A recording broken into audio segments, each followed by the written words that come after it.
Do you sometimes catch yourself saying things like, I'm very much alive, or this office is very empty since our departure, or my sister is very pregnant? If this is you, then this video is for you.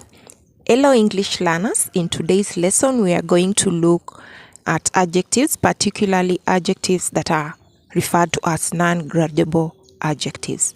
Adjectives are descriptive words that describe, in most cases, nouns, but sometimes they also describe adverbs and adjectives and other adjectives. Adjectives are words that add color to any language that you encounter.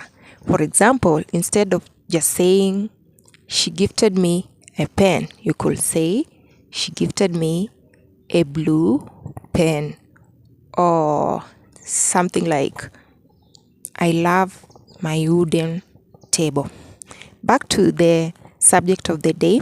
Non-gradable adjectives are adjectives that describe situations, states, or qualities that are considered absolute or total or complete.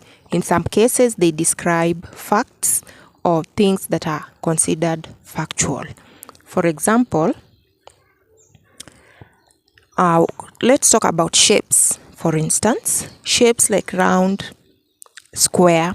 When you say something is circular, there's no other thing it is. It is either circular or circular. Same to square.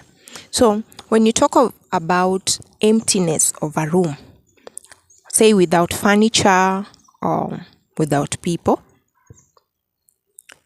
when something is empty, it is completely empty. It cannot be half empty. Then there are states or situations like marriage or death even, or the fact of somebody being alive that are completely final. Somebody is either pregnant or not pregnant. Somebody is either married or not married. You're either alive or dead. So in such cases, we do not grade this adjective. So when you say a space is very empty, it defeats the purpose of you saying it is empty. It cannot be a little bit empty. Emptiness is complete nothingness. To be dead is to be without life, and to be alive is to be with life. So I'll give you examples of such kind of adjectives.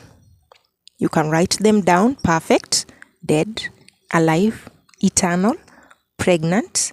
There are shapes, for example, circular, square, that are factual, final, married.